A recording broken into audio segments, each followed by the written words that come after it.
Suzlon energy renewable energy sector में खासकर wind energy में एक प्रमुख खिलाड़ी बनकर उभरा है। ये वीडियो इसकी हालिया परफॉर्मेंस, मार्केट ट्रेंड्स और एक्सपर्ट ओपिनियन के बारे में जानकारी देता है ताकि इन्वेस्टर्स इन्फॉर्म्ड डिसीजन ले सकें।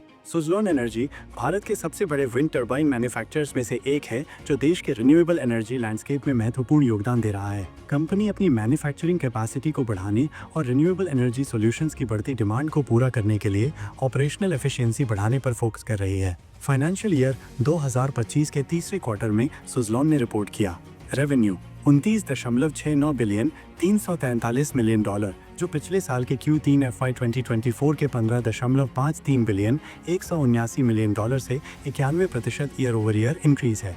नेट प्रॉफिट 3.88 बिलियन $44.70 मिलियन का नेट प्रॉफिट, जो पिछले साल के 2.03 बिलियन $23.44 मिलियन से 91% ईओवाई इंक्रीज को दर्शाता है। डिलीवरीज क्वार्टरली डिलीवरीज 447 मेगावाट तक पहुंच गई, जो पिछले साल से 163% इंक्रीज है। ये रिजल्ट्स सुज़लॉन की स्ट्रॉन्ग ऑपरेशनल परफॉर्मेंस और रिन्यूएबल एनर्जी की बढ़ती डिमांड का फायदा उठाने की क्षमता को दर्शाते हैं। स्ट्रॉन्ग फाइनेंशियल रिजल्ट्स के बावजूद सुज़लॉन के स्टॉक में वोलेटिलिटी देखी गई है। करंट प्राइस 21 फरवरी 2025 तक शेयर लगभग ₹50 पर ट्रेड कर रहे हैं, जो पिछले 6 महीनों में 37.52% डाउन और 2025 की शुरुआत से 23.57% डाउन है।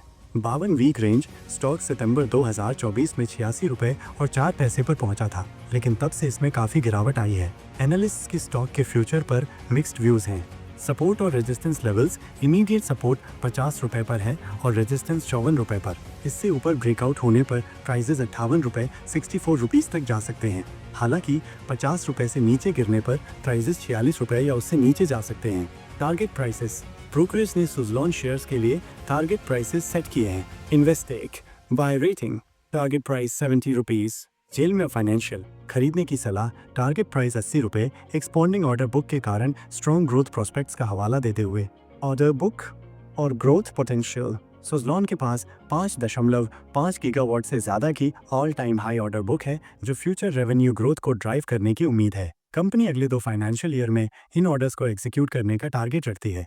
नॉन ईपीसी ऑर्डर्स पर फोकस करते हुए जहां लैंड एक्विजिशन चैलेंजेस कम होते हैं। भारत में broader renewable energy sector significant growth के लिए तैयार है, क्योंकि सरकार 2030 तक 500 गीगावाट रिन्यूएबल एनर्जी प्रोड्यूस करने का टारगेट रखती है, जिससे सुज़लॉन जैसी कंपनियों को अपना मार्केट शेयर बढ़ाने के अवसर मिलते हैं।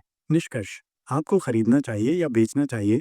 करंट इनसाइट्स को देखते हुए रिस्क एवर्स इन्वेस्टर्स के लिए क्लियर बुलिश मोमेंटम दिखने तक खरीदने से बचना समझदारी हो सकती है।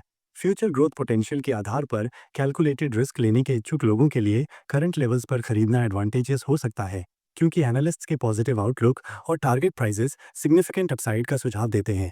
आखिरकार